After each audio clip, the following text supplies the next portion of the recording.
mouth is when I'm ocean wave.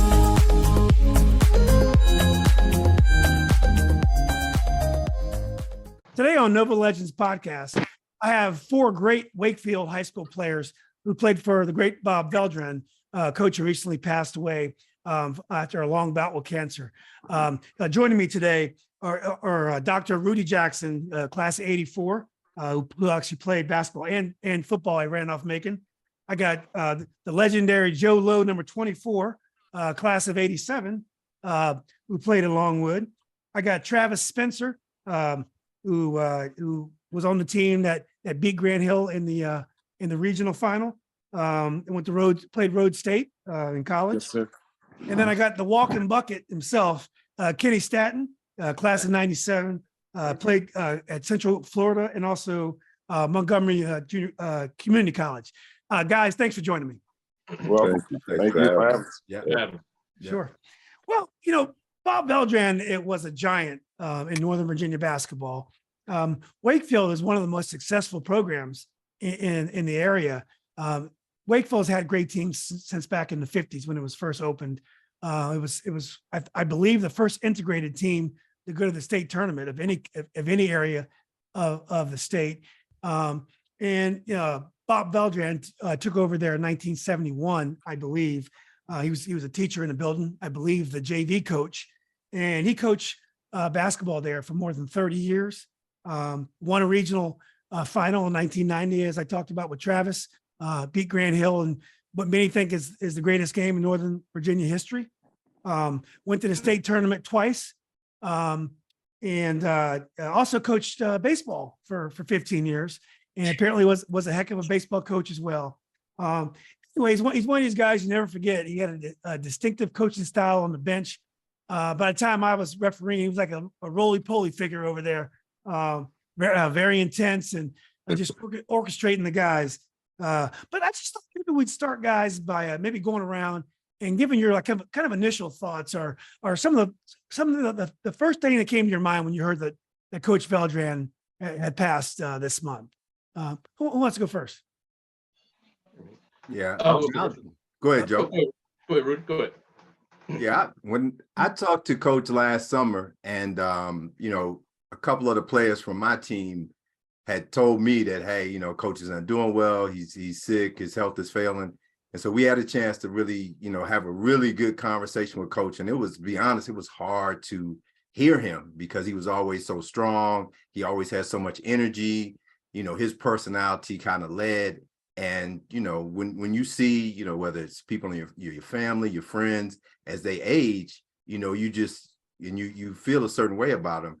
You just had that feeling. And so we all knew that, that day was coming. But when I did hear about it, it really hurt because all of his players know him for who he is. And he's helped all of us in almost every way of our life. So, it really was, it was shocking, but it really hurt because Coach was a good guy, whether you loved him all the time, whether you were one of his favorites, whether you was in the doghouse all the time. Well, you was at some point you were in his doghouse. That was gonna be happening. But he was just a good dude, man. So it hurt when I heard that he passed. Joe, you want to go next?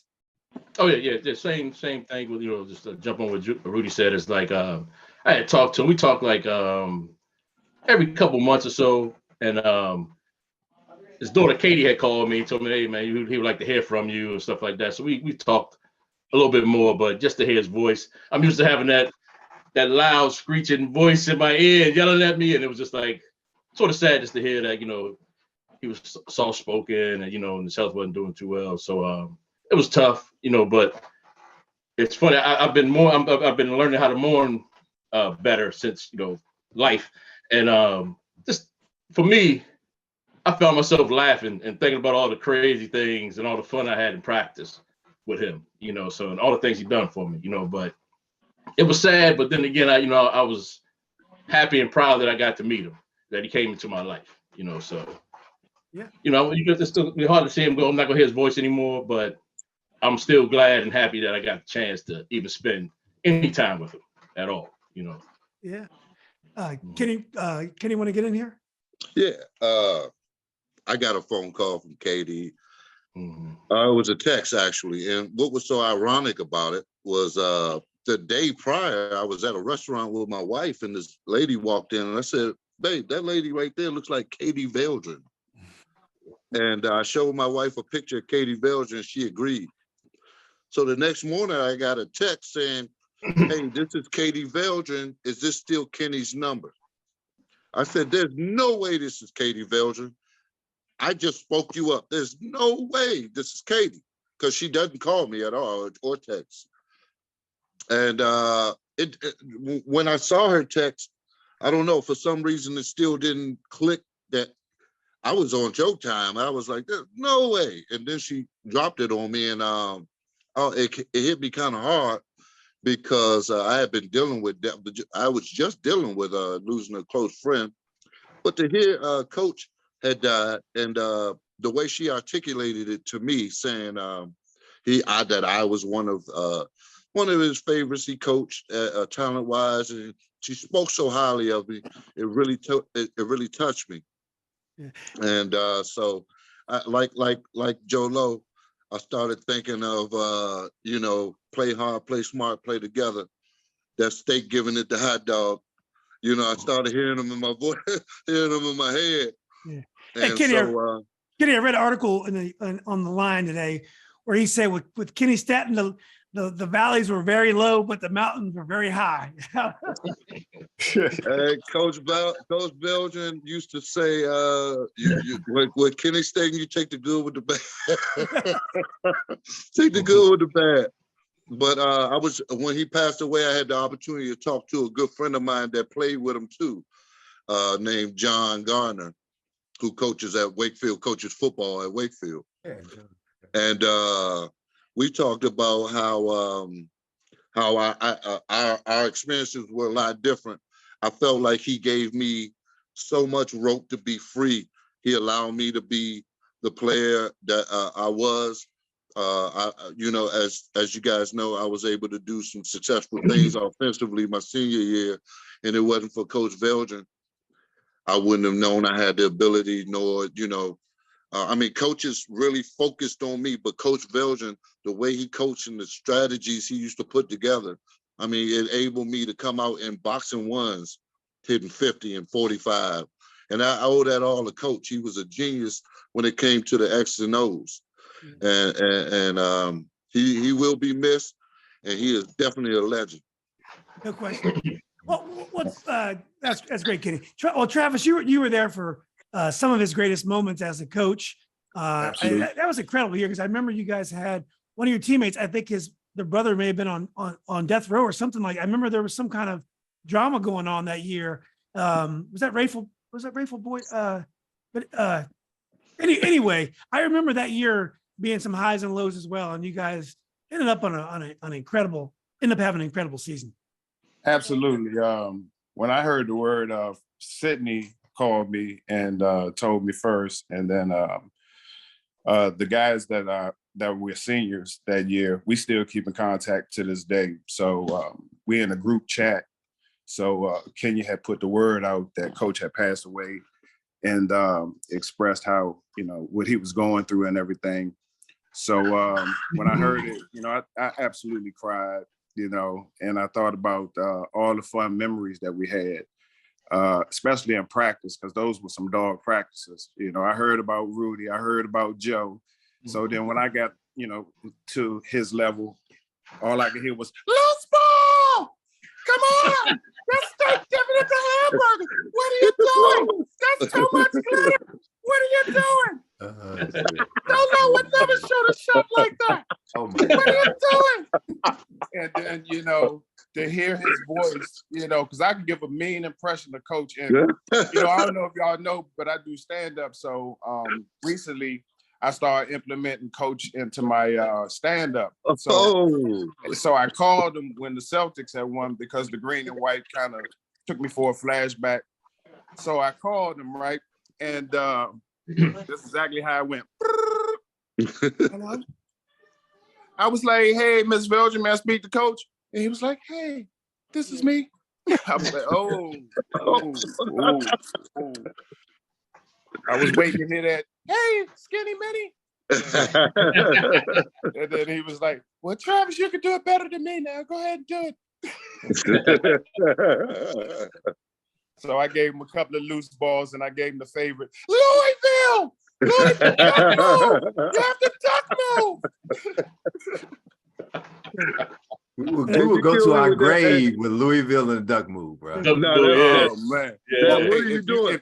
If you went through his program, you have definitely been a coach somewhere along your lines, running Louisville or a piece of that duck move or something. Because Red that one, was truly red an two, unstoppable all that. offense.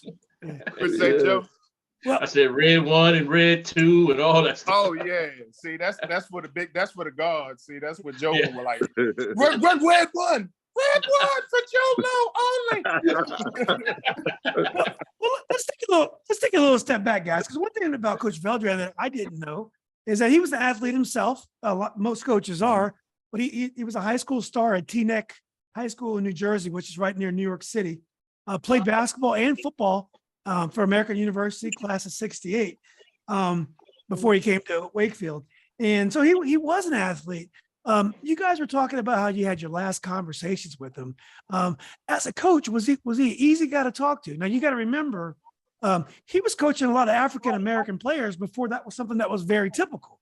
I mean, we look at that now; that's not a big deal. A lot of these teams have mostly black players or lots of African American players. But back then, T.C. Williams had an all black lineup. Mount Vernon had some black players in Groveton, but Wakefield was unique in that he was coaching mostly black players. So how did he relate to the players? I can start back. I'm 97, so I'll say by the time I got there, Wakefield was a very diverse place. Coach Veldran had dealt with the likes of a Kenny Staton 10, 20 times over. And I was very comfortable talking to him.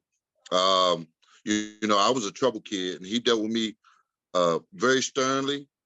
I won't say he was much of a disciplinarian when it came to basketball. He wanted his best foot forward on the floor, but he definitely let me know, Kenny, you're making, you're delusional if you're going to think, you're going to keep going this direction and be able to play basketball. So he was very, forward with me, but he would, talk to teachers when they try to keep me out of games or whatever have you. And he had been around, so he had a little pull by this time. So, that's just the truth, but as far as dealing with me on a personal level outside of, the building, I used to go over Coach Veldran, so I would go knock on his door, driving past his house. I'd be in a car with a friend and be like, my coach live around there, stop by there and knock on his door, and it was love. Kenny, come in, always. And I haven't spoken to Coach Veldran in about 6 or 7 years. And still, like I said, Katie called me and told me, he was speaking about me recently and she wanted to make sure that I got that message. So, that love, that bond was always there, even though we didn't, weren't able to, talk as often as I would like. Mark and I tried to reach out to him, Mark Smith and I, last year, and we couldn't get a hold of him. But, I got a lot of memories. And like I said, by the time he got to 97, he dealt with, he was real comfortable with the culture that he was used to dealing with and the young men that he dealt with when 97 came around. Well, Rudy, you were there more towards the early days. What were your impressions? When I started in '82 on varsity, that's 15 years, and I even saw the difference between when Joe and Sidney came, whereas, Veldran was always Veldran on the, yelling, screaming, stomping them penny loafers, pointing his way at a highway. That's leaning to the Veldran. side. Them was leaning.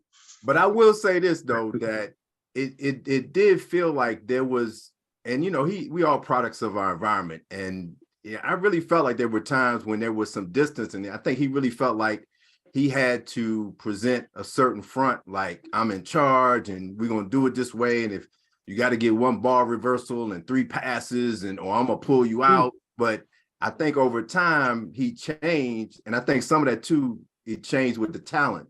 So as the talent got better, he, was more trusting of the decisions that folks would make. He was really wedded to his system. He wanted to be Bobby Knight. That's who he wanted to be. Right? And he thought if you ran this offense, he could be successful. But I will say there were times when, personally, I thought that some of the stuff in the locker room, that there was just this distance that he was really just trying to maintain the control of his position with the team. So folks, and I used to hear stories like of people before me where, they was cussing them out or walking out of practice. And, so stuff happened in the 70s before I got there. But I really did see a difference like 2 or 3 years later where he was really trusting Joe and Sidney. And I think they earned his trust. And he evolved like all of us. He evolved. Yeah. Well, Joe, you came, right behind Rudy. What about your squad? What was your relationship with Coach Veldran? I just like what Rudy said, like just growing up, I heard stories about, I heard stories about him before I even got to Wakefield. And, he's my way or the highway type guy. And for me, as growing up in the program, I started playing varsity when I was a sophomore.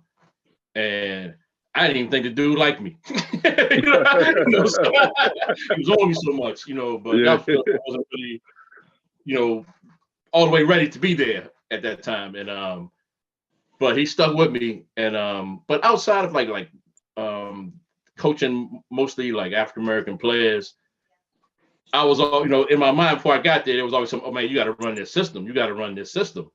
And we ran it my freshman year and it worked and we did everything. But it seemed like after my sophomore year, he let the reins loose. He was just like, with us, it's like, hey, run it. If it doesn't work, do you?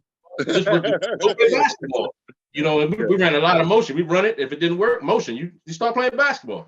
So I think, and so I would look back and be like, man, he's not that. He let you do what you want to do out here. But then you hear from other people, and it's like, it wasn't always that way, because he made sure you knew that it was his way or the highway, every day, pretty much, so, and a lot of guys couldn't deal with it, and, but for me, I flourished in it, so I can't complain, so. Joe, isn't it kind of hard to run a high-low against Crawford, against the Palmer brothers when you got 7-1? It was tough. I wasn't going down there, so I was not down there. Well, you like to post up, but those guys are kind of I had to move it out when they came around. And Herbster and Chantilly also. There was some size. So Travis, you really had a high-low type of team because you had Chandler, you had a 6'5" post player, and you guys ran the high-low to perfection. Absolutely. So you guys really bought in. We bought into the fundamentals of what he was doing. Every drill that we ran in practice was predicated to that offense and perfecting that offense. So we would do up, out, back doors and the tick drills, and you'll see players run by the basketball. And that would never happen with Coach Veldran. You better not run past that basketball because all you're going to hear is tick, and then you got to tick it you got to dive. You literally have to like Superman dive. You can't, punk out and do a little tap. Yeah. You got to sell out and dive, boom, skin your knees up. So our practices, we sold out to the practices and just how rigorous they were. So by the time the game come, if you wasn't diving for the loose balls and you just looking, we already knew that your team kind of soft right there. And then when we, deliberately try to run in your chest and you don't take a charge and you get out the way, then it's open, open fields. But I think one thing about Coach that I really enjoyed was him being able to take time outside of the basketball court and come to my house. So many people that really came to my house and showed some concern with the situation I was going through with my family. So I really just thanked them for that. And it was some other things that was going on that were beyond my control. And, you know, he didn't have to come over and show his love. So that's one thing that I always held high to Coach. And a lot of people don't like Coach, you know, from the neighborhood that especially down in the valley. You know, there's a lot of people that had some negative things to say about him. And I tried to stand firm in what he believed in, because, you know, he made me stand tall, and he did give the community something to cheer about. And I appreciate him for that, because a lot of people couldn't gravitate to his style, you know, because he would tell you, you know, you're messing up, and it wasn't going to be in a polite way. You know, he was going to jump in your face and be like, you're messing up. And a little spit might get on you. And, you know, he wouldn't, you know, so, you know, and then he started walking with them big calves. He had some Popeye calves now. So, you know, and I know personally that he had a couple of run-ins with, you know, a couple of the people on the 90 squad. So, so just to be able to bump heads, to agree to disagree, and still go out there and get the mission done, that says a lot. Do you guys think he would have been able to relate to today's players? I mean, a day of social media. Hell no, because they would have been in, their parents would have been in there already. As soon as he said, "What are you doing?" Mom, he yelled at me. Yeah. Right. Yeah, it would be more about the parents than the players. Yeah. Right. Yeah. Yeah. You got to remember too that the one thing that I think gets lost is that not only did Coach Veldran coach there for so long, he also had Coach Tom and Coach Bernhardt that had us from ninth, if you played freshman in JV. And so you were already coming up, and if you were maybe good enough, they would throw you in early, you know, Saturday practice or something. Let's see if see what he do. And put you in that bump. Right. And so you can't leave Allen out. Allen was there too. He might have been playing with you, but Allen was a freshman coach when I was. He was. Yeah, well, he came right out. You know, he and I graduated together. So so okay. yeah, you know, to some degree he would have changed, but those parents, and I, you know, even if all of us coach, we would adopt the same thing. Ain't nobody, I'm gonna correct you. I'm not gonna pull you off timeout and pull you out to tell you. I'm gonna correct you on the court, and the ref gonna hear it, the parents gonna hear it, and either you can deal with it or you can come sit down, you can turn your stuff in. Yeah. That's just That's it, yeah. Because the door was always open for you to leave. Wait. That was so true. You don't like some it. You people go took right that there. door too. You know, but I think a lot. But I think a lot with him. It's like, I think for me, I had Bob Winkler as a younger coach. I'm 8, 9. You know, going up those years. And he was twice as worse with his language from Belgium. You know, so by the time I had to, that stuff didn't bother me at all. You know, it didn't bother me one bit. So I was like, I'm telling kids now, like, hey, you know, sometimes you gotta don't listen to his tone, listen to his message. You know, but that's it didn't bother. I can see it break some people down. I was like, man, that stuff don't bother me, man. It never really fazed me at all. You know, and you know, like he had said something to me one day. And I'll never talk back or nothing like that. I just look at him like, okay, man, you know what up? He said, you know, be afraid, because when I stop yelling at you, I'm gonna stop caring. Well, you know, you're talking about parents, and I'll get you in a second, Kenny. But you're talking about parents. I definitely think parents are much more entitled now, especially African American parents. When I played, my parents were just happy I was on the team. They wouldn't even dream about talking to a coach back in 1984. I just think the entitlement of parents, especially African American parents, is much more today than it was for me 40 years ago. So yeah. Now I wanted to say that y'all was talking about Coach Veldran's system. And that was real important to him. Coach Veldran believed in his system. And like you said, you had to come through Coach Tom and Coach Bernhardt before you got to Coach Veldran. And Coach Veldran tryouts, first of all, you didn't even know you were trying out for basketball for the first week. There was the only reason you knew is because we were on the court. There was no basketballs in the gym. And Coach Veldran used to say, I do this because I'm gonna make the first 10 people quit. I ain't gonna have to cut 10 because they gonna quit. And sure enough, every year, like clockwork, you hear these people talk about they're gonna come try out, and they'll walk right out the gym. Well, you know, they Right had out the the gym. what he had the 6-minute mile for the He had big the men and Yeah, 5:45 for the guards. Yeah. And when Yeah, y'all that'll break running you up, down right there. when Yeah. y'all He running up, was faithful. That was the qualified. That was like the initiation. yeah. When y'all running upstairs, Oh, no question. absolutely. yeah, run Absolutely. upstairs in Been the doing that since hallway. the 80s, bro. Yeah, Yeah. yeah.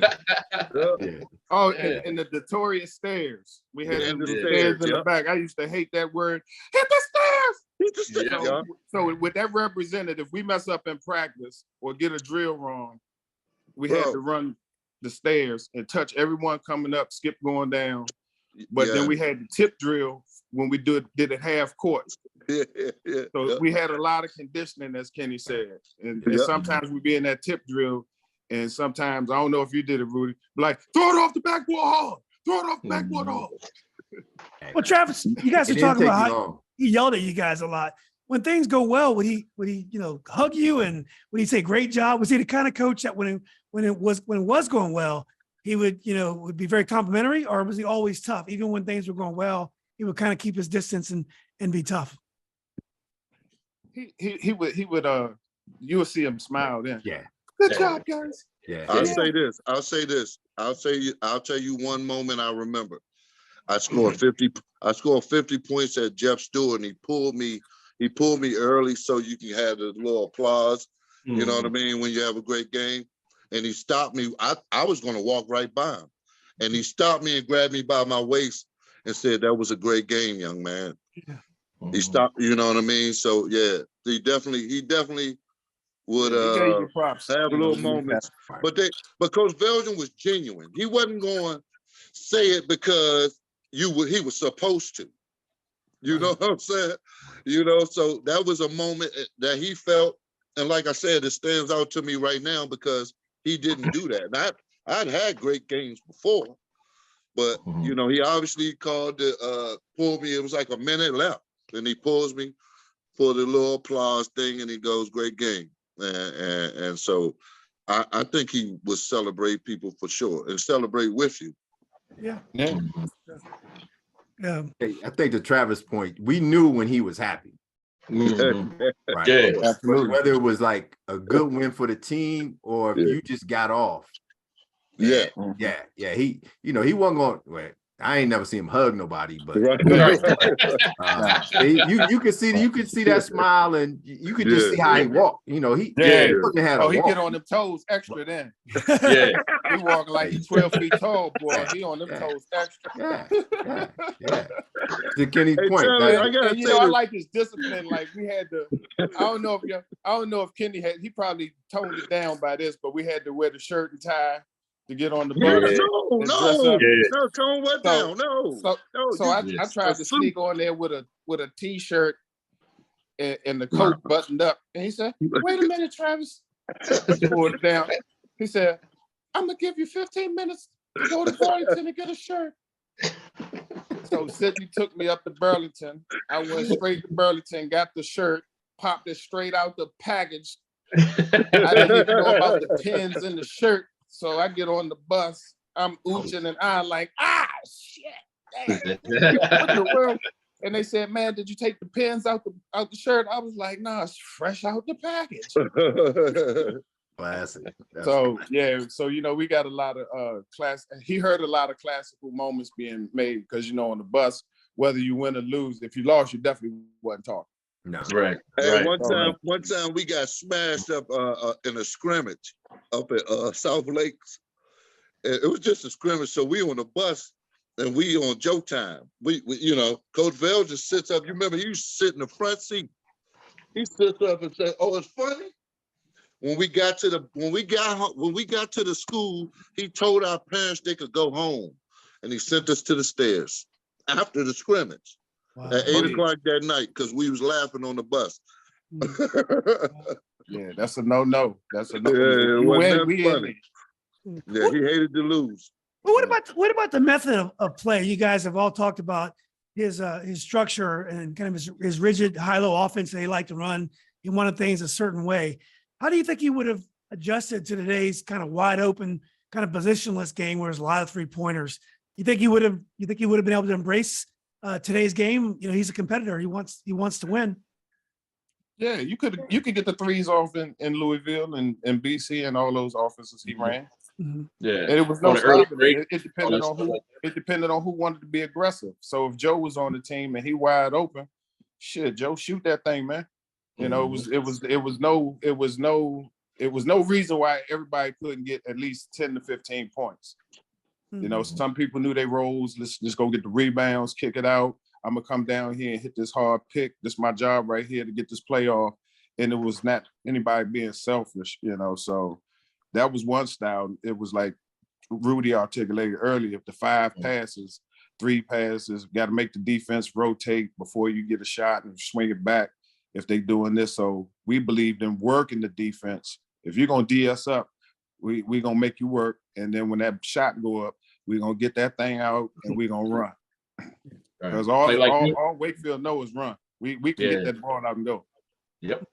Like Rudy said,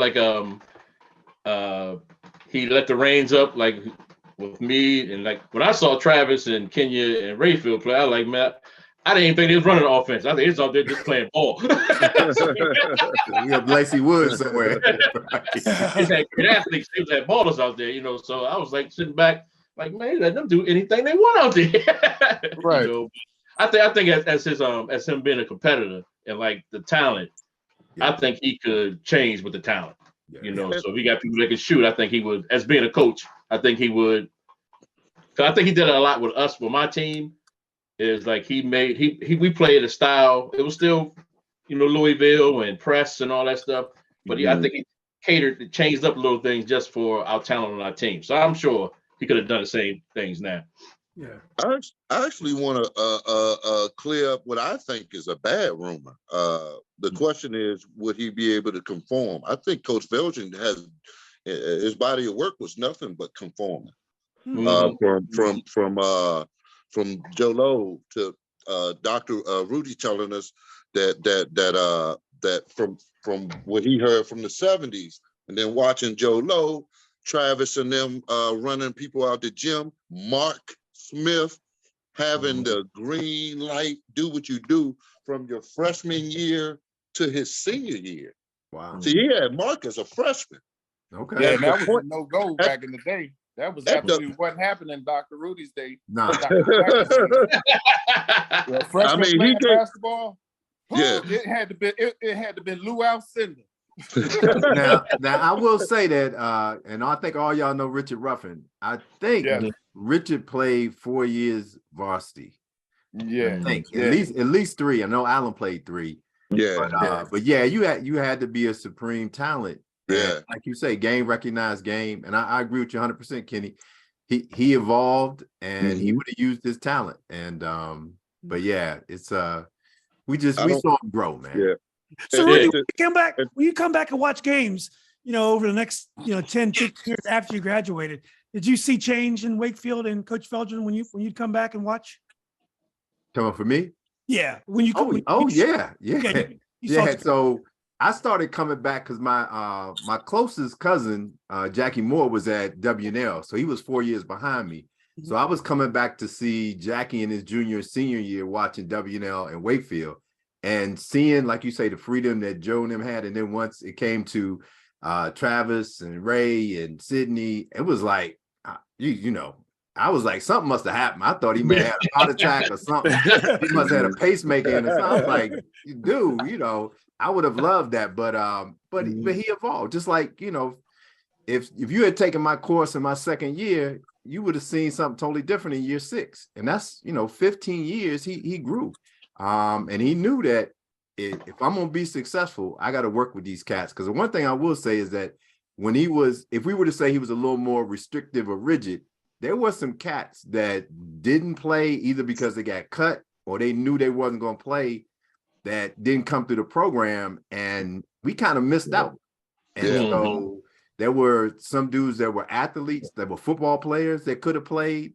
There were some guys that were basketball players, but he had that reputation that if you were too fancy or too street or whatever, that he didn't want you. And I think, because he would listen to Coach Tom and Coach Bernhardt. So I think, he learned. And it didn't hurt that when he gave folks some freedom, they showed out. So when Joe came up and Travis and them came up, they showed out. Yeah. You better believe it. Yeah. That was something like the Hey, TC look, wins. so we ran the same offense, Joe. Yeah. We ran Louisville. Don't act like we was out Yeah, there. we ran. Yeah, one cut. You did one cut, bro. Out there running We did around. one cut. Call the pickup. Hey, we got them next. One One cut cut after that was motion. Yeah, but to speak towards the difficulty of playing all 4 years, to salute the gentleman y'all were talking about, him and Mark. I came out and I had a little buzz coming out of TJ and Coach Green, who played for the Oh yeah. I remember Coach Green. Yeah, I was at Coach TJ Green coached me at TC. with that So afro. he sent some buzz up through Wakefield about me. And so Coach Veldran came to speak to me my freshman year. He said, "Young man, you are not making the varsity team." He said, but he said, you can make the varsity team, but I'm just going to sit you. I got Semi, Darvell, Mark. So he said, but what I'll let you do is choose whether you want to play JV or freshman. And I said, I want to play freshman with my friends, dudes I knew, if I wasn't going to play varsity, Right. I wanted to play with my friends. So he definitely came to me and was like, because my whole 8th grade year, going that whole summer, I'm like, I'm making this varsity team. I'm about to make this. And first day he let me know, no, that's dead. That ain't gonna happen. That ain't gonna happen. Yeah, that's facts. Yeah, well, guys, And like I said, it's not the talent that it speaks towards his system and how how serious he was about his system. Well, guys, what about rivals? Are there coaches that got under Coach Veldran's skin, guys he didn't get along with, and games where there was even more intensity than even normal? I was too worried about Coach Veldran. I was not paying attention to him and other coaches. Yeah. I'm gonna just keep it 100. Yeah. Nothing stands out. I would say this. I've heard other coaches that will remain nameless, it doesn't matter, speak ill about Coach Veldran. I've heard other people speak ill about Coach Veldran, but I can sincerely say I've never heard him speak ill about anybody outside of his players. But this coach or that coach, and trust me, I've spoken to him off the grid. Right. You know what I mean? Off the record. And for lack of a better way of putting it, and I've never heard him speak ill about a person, maybe a program or the school, or let's get them, or it's never a specific coach. No. Right. Yeah. It's like maybe like certain teams we had to beat. I know we had always beat Falls Church. We always had to beat Falls Church. Yeah. It was like certain teams we had to beat. Dr. Rudy, I know y'all heard this saying. Yeah. If you want to be at home, if you want to play at March, you got to play good. If you're going to be at home with the McLeans. The McLeans. Yeah.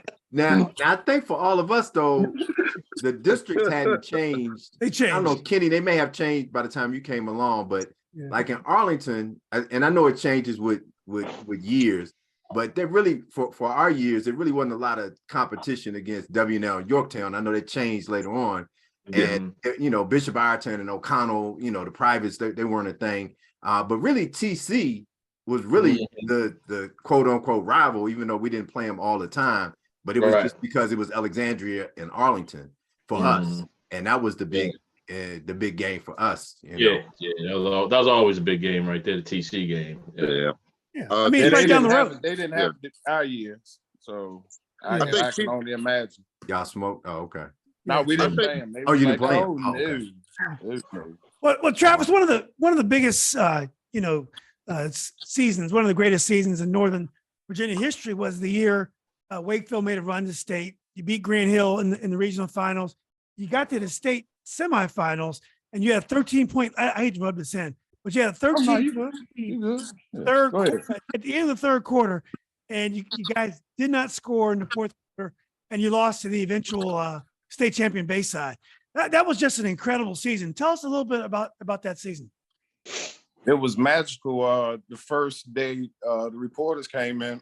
You know how they ask you how you gonna predict your season and stuff like that. It's an article called "The Dream Team Faces This Reality."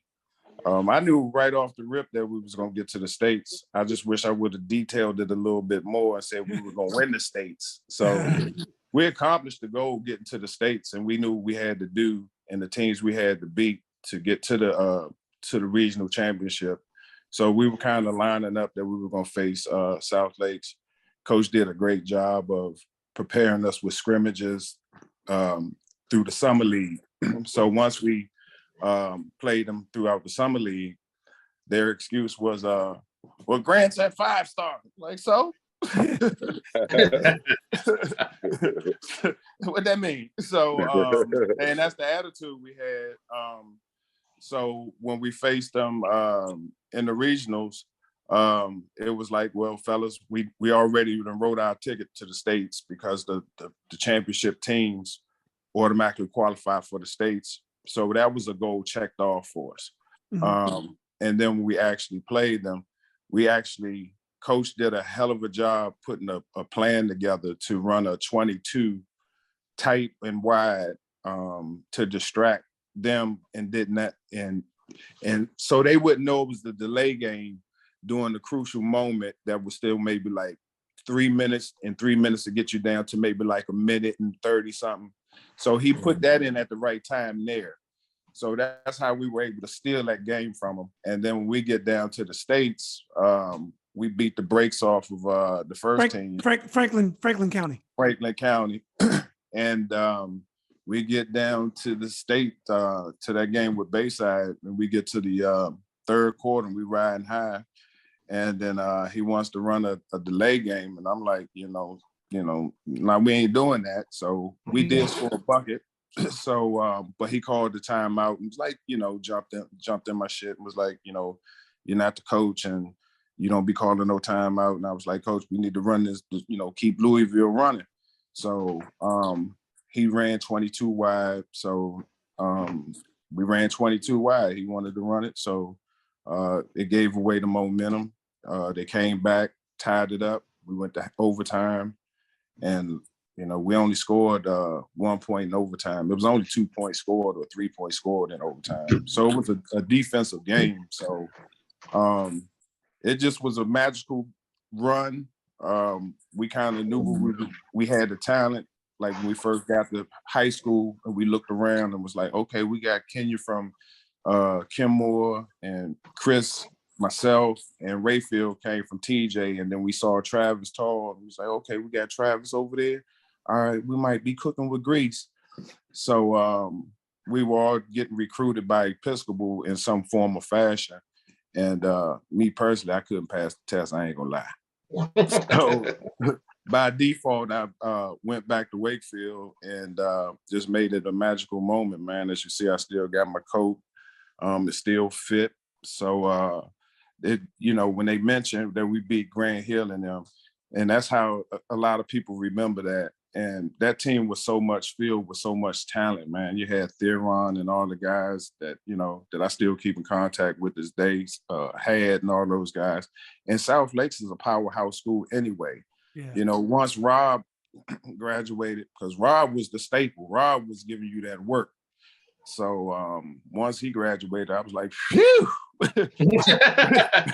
Shit, we got a chance at South Lakes now. But what happened? What happened, Travis? Like when Rob graduated, and they had Michael Ellison and Michael Taylor at guards, their lineup got so much bigger the next year. They were long, and they put that 1-3-1 zone.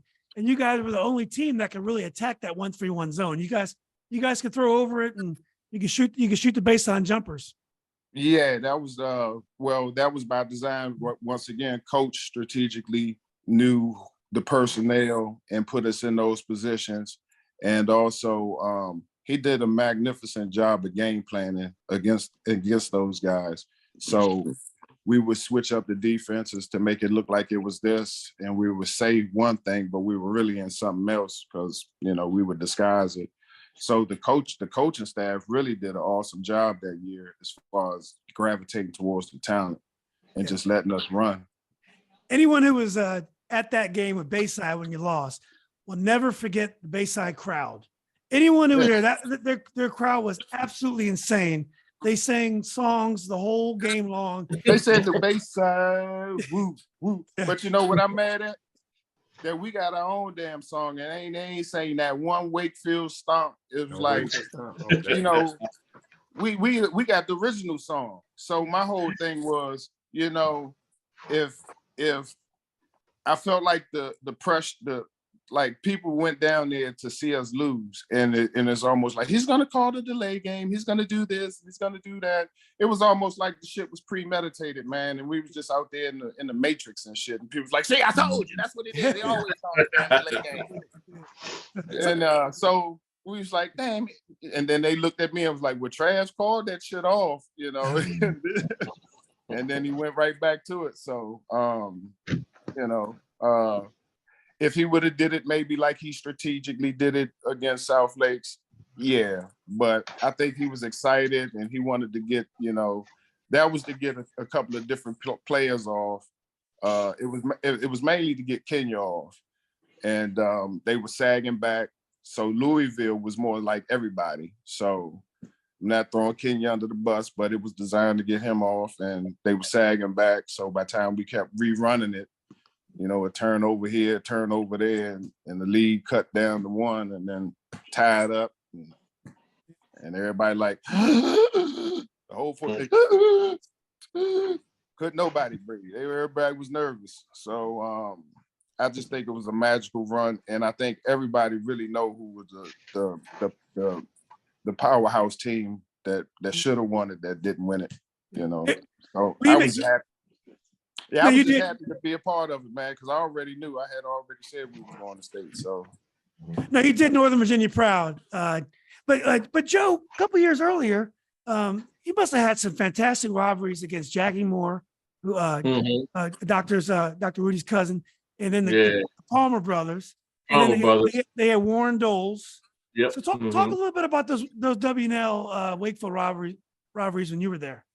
Oh, yeah, they were tough. They were tough games. But, you know, Warren lived on Johnson Hill also. He was back and forth to Johnson Hill in the Valley. And me and him played basketball at Carver. Okay. Together. We were on the same team for quite a few years. Yeah. And he can, you know, he can talk with the best of them, you know. So he always told me, like, it's not bragging if it's true. So, you know, those games were tough. You know, Jackie was tough. You know, the Palmer brothers were that was something else to deal with that height and all that stuff right there. So they had a tough team too. But they Yorktown also, when they had Knuckles and Armstrong and Quack and all those guys over there, you know, it was a tough team. Those are our two rivalries, and we used to always beat them. And then when they got that size and Armstrong and Knuckles, all those guys, they became tough to beat, real tough. But it was a lot of fun. You know, and I ended up playing AAU with both the Palmer brothers and some of the guys from TC, and we had a mob, and it was just fun to play with them. Having that height on my side after a while. Exactly. I think you played my boy Sean Johnson. I think also Sean Johnson from Robinson. Yeah. I believe you guys played. You guys played together for a little bit too. Yeah. Yeah. Well, Kenny, what about you? I think when you were playing, I think Stuart had Per Years and Byron Hall, right? They had, and Mike Yohe was coaching Stuart. So talk about some of your rivalries when you were playing at Wakefield. Yeah, I want to add this before Coach Veldran coached us to the state too. Let's talk about that. We got that's right. down there too. Yeah, the first time I saw you, Kenny, was at George Mason. Yeah, we got down there. And I want to say he coached us up. I was a guard, one of the tallest people on the team, 6'3".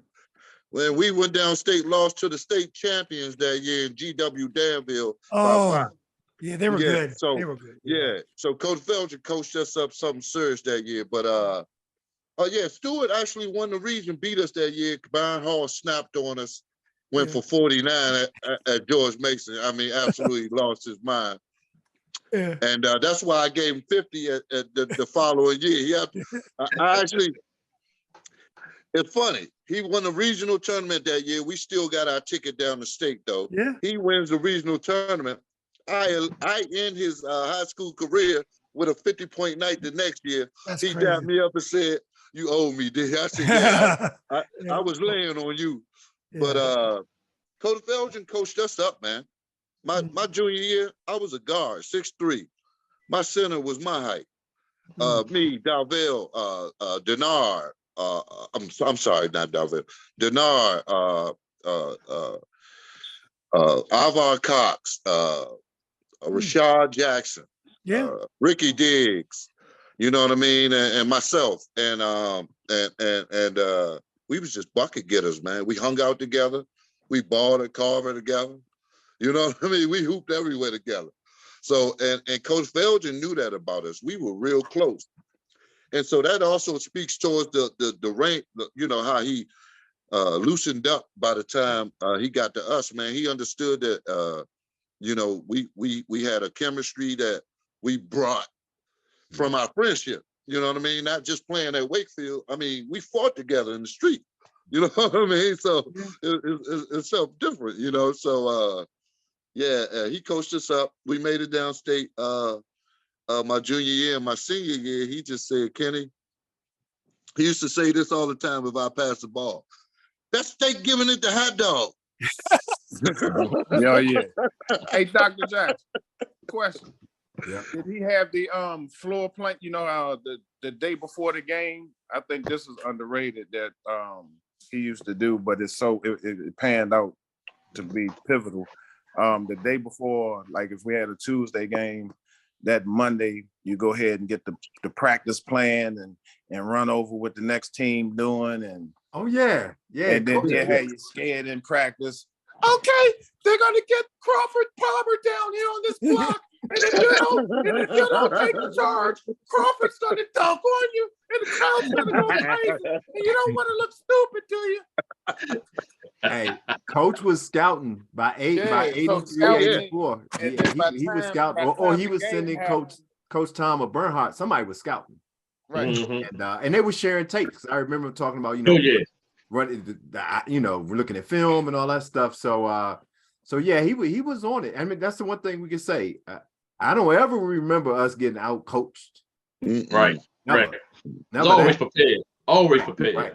So I remember coming back for a game it was either Sydney's or it may have been Joe's year against WNL, and we might have been down, and they were trying to press us, and we had an out of bounds play where the out of bounds person ran the baseline, and somebody set a pick and took the charge, and that kind of turned the momentum of the game. Oh, It was yeah. always little stuff like that where you know.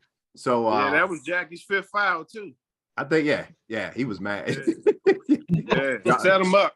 Yeah, Set him up. yeah. He's gonna run loose on the baseline, and I need you to stand right here. I mean, right here, and you take that charge. You look him in the eyes and you take it.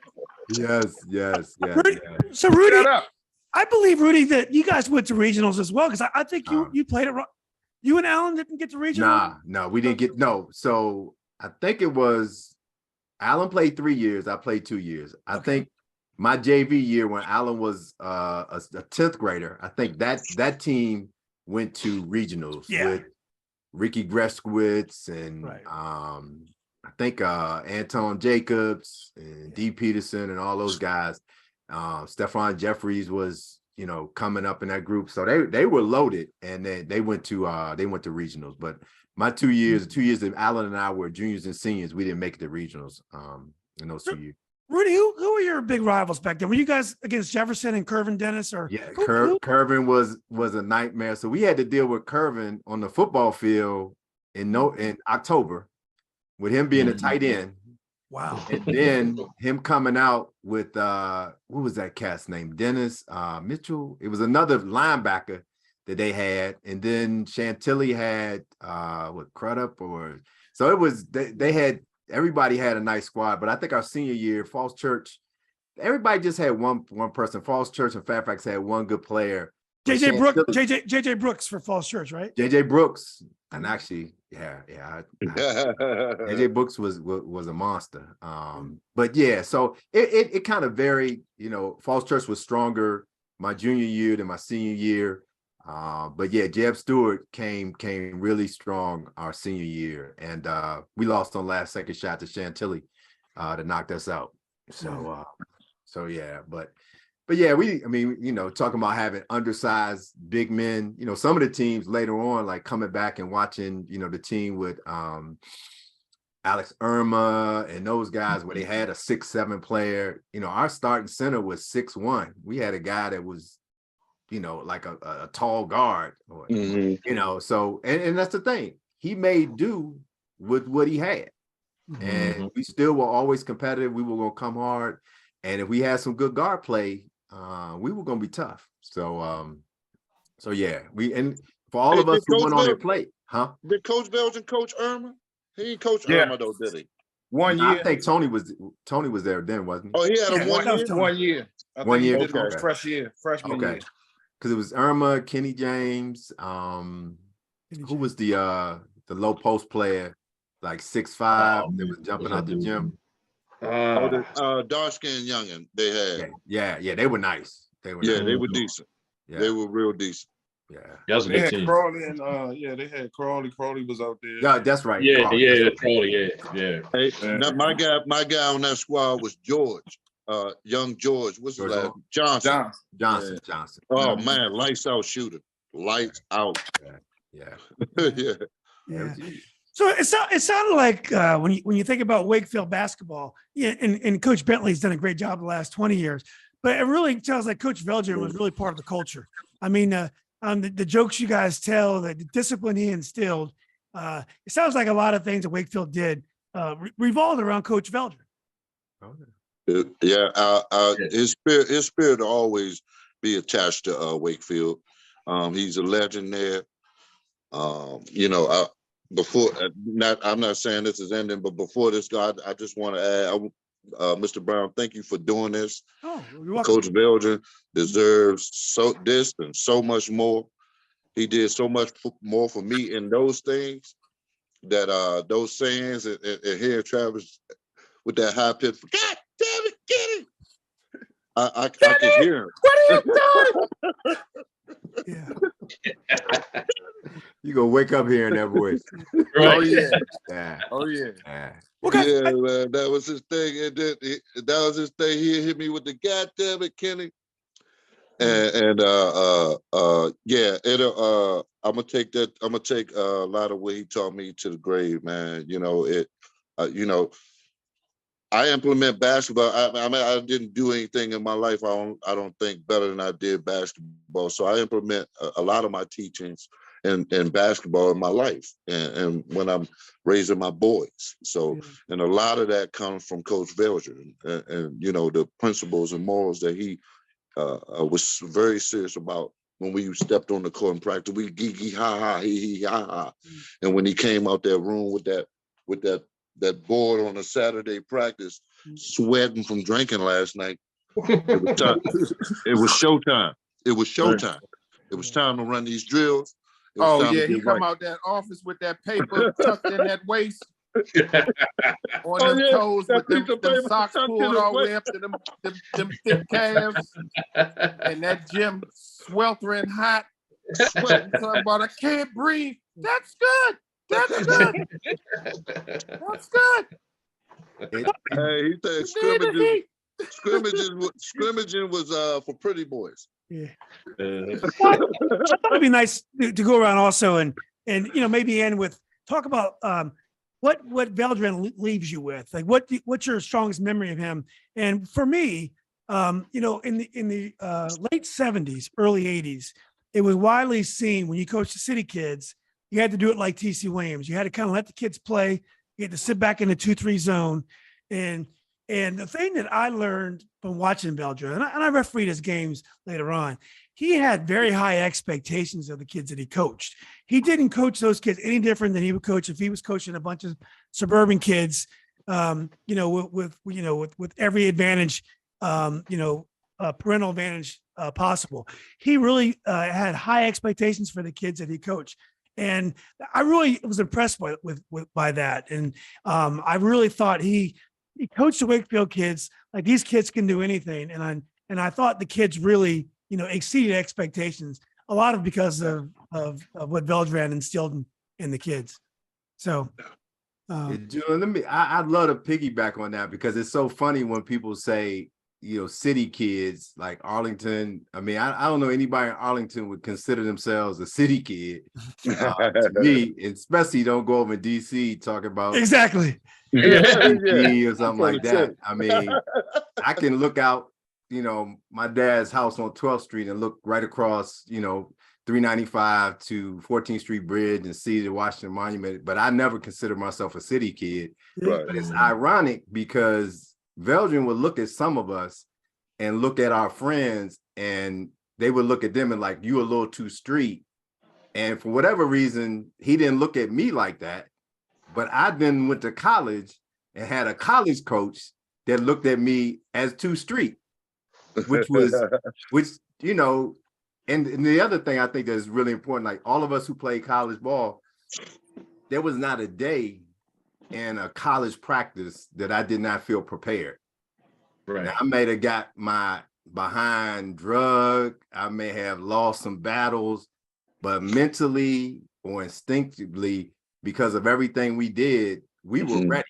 And it was just a matter of your talent and whether you were putting in the work. But you didn't go there like, damn, they going too fast, or what's this drill, or damn, I can't keep up. Well, hey, dude, what we supposed to do? We were, and I know that some of the other people I've talked to, and you guys can tell me if I'm wrong, and this was D2, so I don't know about D1, but I felt prepared, and I was looking at other people coming in like, dude, y'all, this is not how y'all high school coach, ran. Yeah, exactly.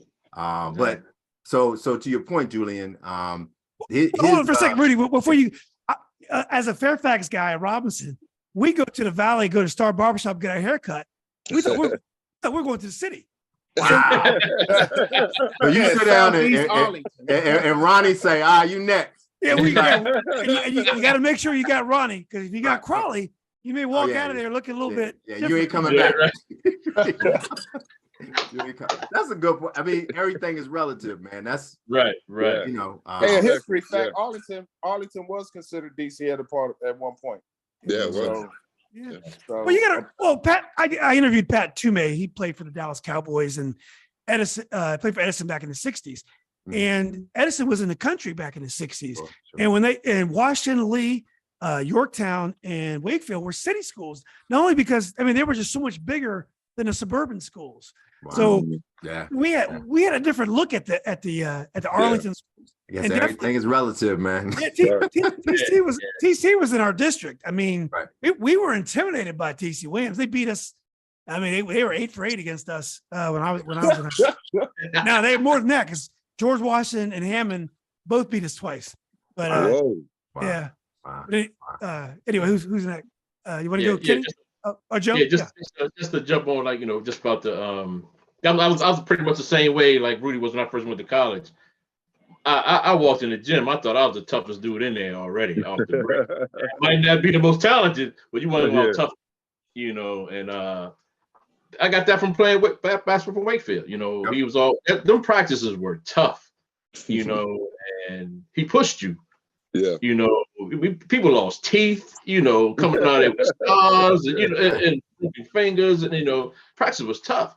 So when I got to college, that was already in me already. I'm gonna work hard. I'm gonna try to. You my teammate, but I'm gonna try to bust you doing this practice right here, right every day. You might not tell me, but I'm gonna give you that business every day. And I think that's what he instilled in me is like go hard all the time. You can laugh and joke and have fun. Because we did laugh in practice. We had a good time. But when it was time to work, it was time to work. Yeah. I mean, pretty much the same thing, the fundamentals. I mean, he was definitely you're fundamentally sound once you leave that boot camp. Yep. So, And then it was obvious when you go somewhere else, they don't even know how to heel toe slide. They running with the defensive man and they don't even know how to see ball you man. And then you turn it into the coach play out there. So one of the things that he would always say to me was skinny mini. You know, they always had this saying like the jack of all trades, the master of none. Well, that was the opposite. He'd be like, boy, you didn't master them all.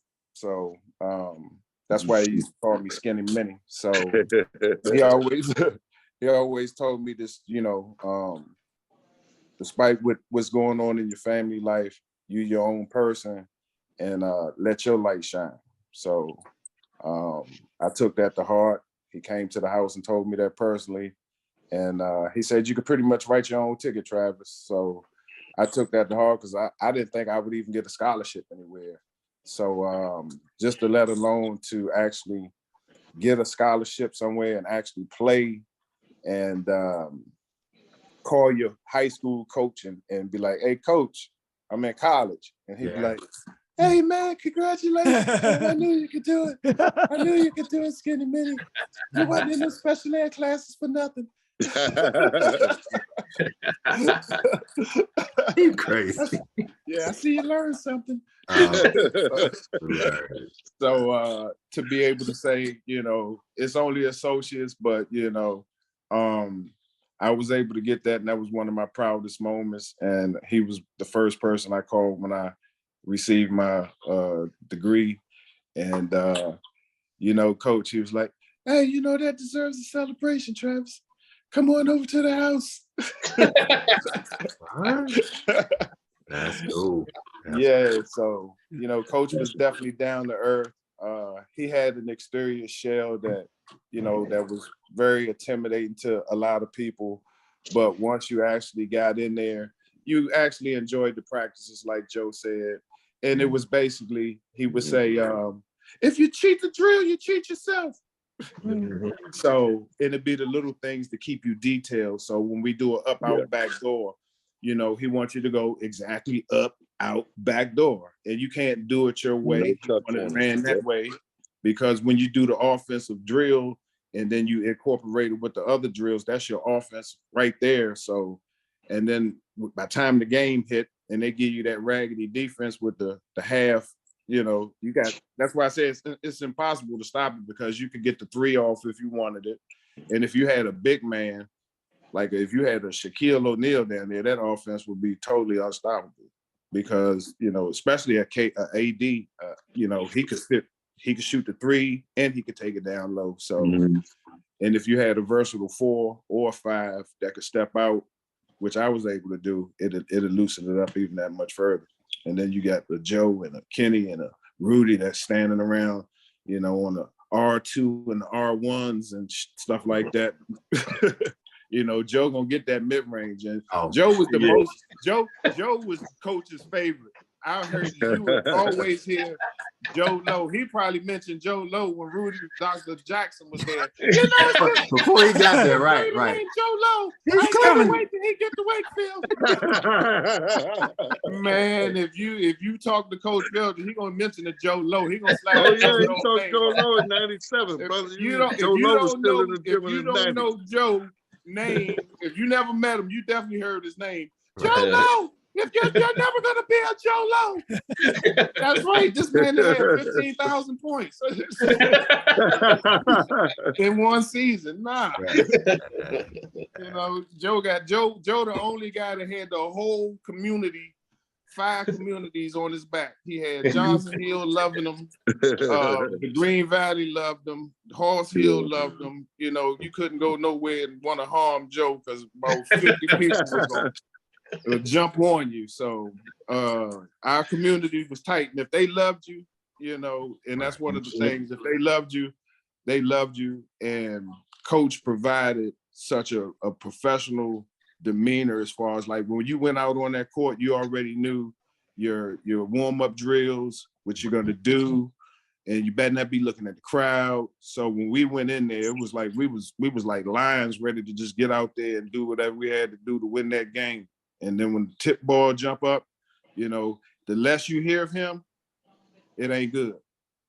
Mm. So he's ready to get in that locker room and devour you. So as long as he's saying, Joe, and he couldn't even get the whole sentence out. He'll just say your name, Kenny, Rudy. And then if you mess up, get him out. Get him out. Get him out. Get him Get him out. out. Get him out. Yeah. That's that it. right there would kill a lot of kids to this day. To be hurt. They're like, how's he gonna talk to my kid like that? You can't tell my child to get out the game. And that one to go bam. And, you know, it could be a little too much glitter on the pass. And the dude fumbled, but it was a sweet pass though. Right. Too much glitter. Get him out. Too much glitter. Yeah. Oh, he yelling. Hey, he wouldn't see the floor again. Hey, look, I want all the viewers to know that Travis is nailing this, by the way. Everything he is saying. It's That's perfect. what Coach Veldran said. He said glitter. That was his thing. Too much glitter. Yeah. Oh, man. Veldran had the smoothest colloquialisms. Okay, guys. Okay. Who wants it? This for the loose ball. This how he gets your hype for the loose ball. Okay, guys. Who wants it? So you had to line up at the elbows. And he'll throw the ball 100 miles to the other end. And you had to lay out like you got to Dennis run top Rodman. speed to get it. Yeah. And you, by the time you dive on this ball, you done skint up your elbows, knees, and the gym smelling like burnt flesh. Lost a tooth, all that. All that. Somebody land on your head. It's not one of these guys that don't have a loose ball scar on their body. Yeah, no doubt. No doubt. You want to know something about that drill that Coach Veldran told me that was true? When you try to, if you don't just freely lay out, you hurt yourself. You hurt yourself. You hurt yourself more when you were reserved and got timid. Absolutely. He said, when you just go out and lay out, I bet you he get hurt more than you do. And sure enough, hey, I get skint, but that's it. Yeah, it's exactly what he used to say. Lay out and don't think about it.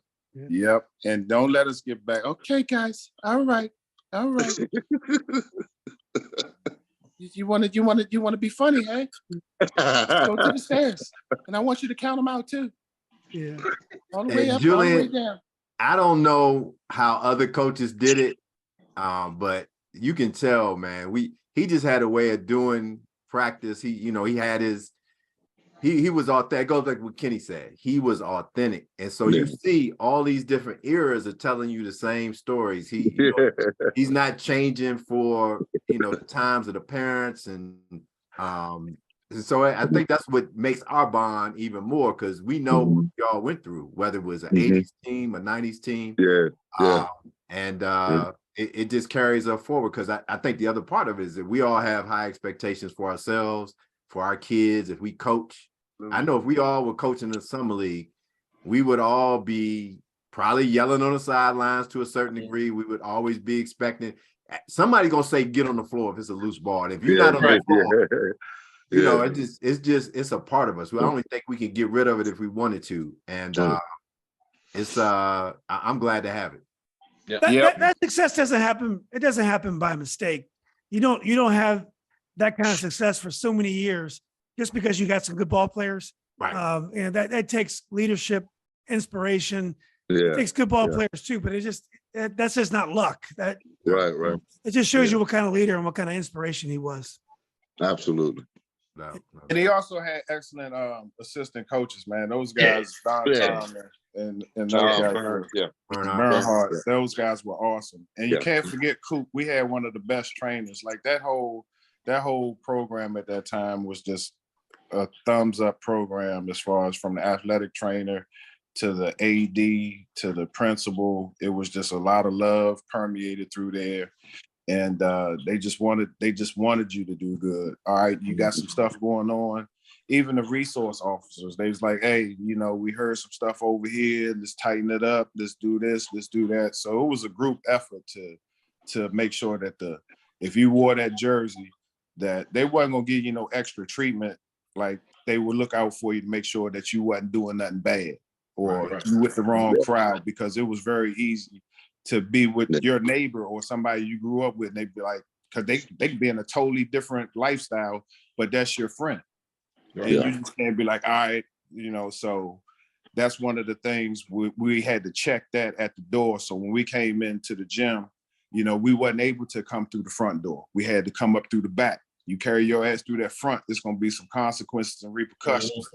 So you had to come up through the back and to introduce you to them stairs. So that puts you in the mindset as you going up those stairs, like, all right, I'm going to practice and we're about to get it in. I don't care who it is, we're about to get it in. And we don't have no score. And after a good practice, once you have a good practice, we laughing and joking out the door. Yeah. And, who driving, trying to catch the sports bus. And, it was a beautiful feeling. So the feeling that he left with us is beautiful. Hey, Julian, can y'all see me? Yeah, perfect. I wanted to read this before we go to. Sure. This is the message that Katie sent me when I told her I didn't believe it was her. She said, Dad passed yesterday at 1:30. He was home surrounded by loved ones. He is no longer in pain with cancer. Both Jake and I were holding his hand. He loved you very much and loved coaching you. He always said you were one of the best he ever coached. He said you were pure talent. You were very special to him.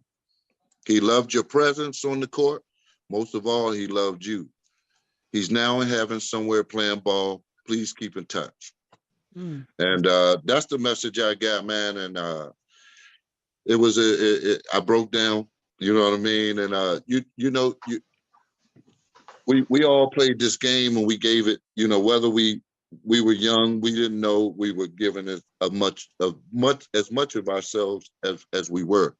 We loved what we were doing. I know I was. But to be appreciated years down the line, and it comes from somebody who's speaking his last words and so forth and so on. It meant a lot to me because Coach Veldran has meant a lot to me for a long time. Even when people would talk ill about him, about what Travis would talk about was the same thing, his desire to hold the ball. We used to hear that same thing in '97 when he would have us at the almost half court, holding the ball, making the defense want to come because we had the lead. And we've lost games because of that. So I would hear that a lot. But we definitely lost games that we weren't supposed to be in because Coach Veldran coached us up. So you can look at that, because we played in a tough region, man. And '96 is when we went downstate.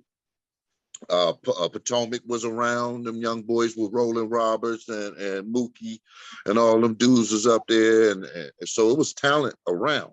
We spoke about Jeff Stewart and Lee with Sir Valiant Brown and them boys. And Coach Veldran had us right in the thick of things. You know what I'm saying? And with playing roles. And that's it. I'm glad I talked myself into that. That's what, when you ask what he left me, is I think I noticed in this new millennial, this new generation has an issue with roles. They have an issue with being born, and you're born like that, and you can't have any say about that. Coach Veldran used to emphasize roles, and he'll let me feel important if my role was to set the screen. But don't get me wrong, if I took that shot, my role was to set the screen. He was going to let me know, you're not out there to shoot. You're out there to set screens. And see, those are things that in today's time seems like people are like, well, no, I can be a shooter. No, you're not a shooter. Coach Veldran would tell you, you're not a shooter. You're not a shooter. A friend of mine named Ben Lee, he was my center, took a shot. Coach Veldran called timeout. I wish Ben was on here right now. He'll tell you. Coach Veldran called timeout, came to the side and told him, don't shoot no more this year. My right hand to the man, to you, Coach. Don't shoot no more this year. I don't put you out there to shoot. And that's the type of stuff that Coach Veldran taught us, accept your role, own it, cherish it, and do it as hard and as prideful as the guy who gets to shoot 30 times in the game. And it just so happened with me. You know what I'm saying? But my point is everybody assumed they roles, and Coach Veldran, I think he instilled that in me, being able to assume my role, because I wasn't always the shooter. And just to apply that in life, I'm not always the shooter in life. So I got to be able to assume my role and set screens. Yeah. Was Katie around? Because I watched Katie and Jake grow up. They all on the tape. Jake was a little kid on the tapes. Come on, Ref. They my years. They my years. See, right? you watch them grow up. And they were in school. They were in school with me. Were they twins? They were twins? No. Jake's older. Jake's older. Yeah. So they were little when I was in the gym. Yeah. My years. So they were every Saturday morning. They were there at the gym. So I saw them grow up too. Well, guys, matter of fact, Katie and I the same year, 97. Yeah. And salute to Katie. She's representing Nikki Haley out there too. I seen her out there working hard. Nikki Haley's running for president, and so I'm just proud of my friend. Out there working hard for Nikki Haley. Yeah. Maybe we'll see her on TV. So, guys, any other final thoughts? You want to go around? If anyone else have any final thoughts they'd like to? Oh yeah, I just want to end it on a good note. I'm gonna do something, try to make y'all laugh a little bit. But like I said, like the door was always open for you to leave. Yeah. Remember one time he was getting on somebody, if you don't like it, you can leave. And I think the dude was like, maybe like, just give him some attitude or something. He said, man, this is what I want you to do. I want you to take a bucket of water, stick your finger in it, and pull it out. And as fast as that hole filled up, that's how long we're gonna miss you.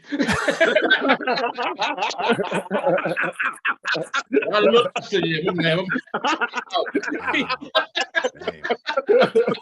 That's a great life lesson right there. Yeah, right. Hey, I use it all the time. Hey, he give you some jewels. Yeah. I'll give you a funny story that happened. I think we was playing Chantilly, and we were supposed to be up at halftime, and he was pissed, and we knew he was pissed too. So, we had to run off to the locker room. So we get in the locker room, and he come in with his face all red, and he tried to slam the damn door, but it had the spring on. He's like, God! And then the door said, messed his whole, he couldn't even get it out, man. How many clipboards he break? He broke a couple of chalkboards though. Yeah, he broke a chalkboard that night. I threw him a towel. Like, if you're gonna pat yourself up, coach. Thank you, Travis. Yeah, I would just like Dr. to say, Rudy, man, the guy was a good guy. He was a great coach, one of the best coaches I ever had. And that's how I would like to end it on my end. He instilled in me a lot of good traits that I will ever cherish, and I implement them daily. So to you, Coach, one last Louisville. Yeah. I mean, the bottom line is he made us better basketball players, man. Yeah. And that's if you coach, that's what you want. That's all you want. You want your players to be better, man. And we all got better. So I'm just grateful to have it, because I've seen some. I went to some other practices in the region. Yeah. And man, I'm glad I'm at Wakefield. So, thanks, Coach. We appreciate you. All right. Yeah. well, guys, look, it's been great getting to know you guys on the Facebook group. I watch all you guys play. Great players, great dudes as well. And you guys are funny guys. I mean, I feel like I was at some of those practices. I never got to know Veldran that well. When you referee his games, he really doesn't talk to refs. He'll just like scream something, but you don't really get to know him as a ref. I think some people may have, but I really didn't get to know him. But I never never heard him complain to a ref. It was either He I would never just heard him get it. scream. He would scream instantly, but he wouldn't like harp on things. He'd let it Right. go and go back to Yeah. coaching. Yeah, he was Yeah. fair. He was fair to refs. But I've never just- seen him get a check. No, I mean, I don't. So he That's he a good would question. react to a bad. He would react to a bad. I've never seen him get one. He Yeah. reacted to a bad call, but he was definitely just a decent dude. Yeah. You know, just always respected his work. And like I said, you guys are always often deep into the postseason, produce some really good, great players and some memorable moments. And, you know, I definitely want to give my condolences to friends and family and his players that knew him really well. Again, I wish I would have got to know him better, but you know, just thanks for all you did. And he spent a lot of time, you know, for very little pay with guys like you and made you guys better players and better people. So, you know, we need guys like that in our lives. So, Yeah. you know, I've had a few, but you guys are definitely lucky to have Coach Veldran in your lives. Absolutely. Yeah. Absolutely. So, Appreciate you doing this, Julian. Really do. Thank you, Yes, Julian. sir. Thank you, Yes, Mr. Brown. sir. yeah, Yes, enjoyed it, sir. guys. Well, let's keep in touch. Let's do it again sometime on a happier Sure. day and on another topic. Definitely. Absolutely. Anytime you'll have me, I'm here. Yeah. Appreciate it, guys. You all right, guys man. do All right. Warrior well. love, family. Warrior care. love. Have a good one All now. right, guys. Take care, guys. Warrior Take love. care. All right.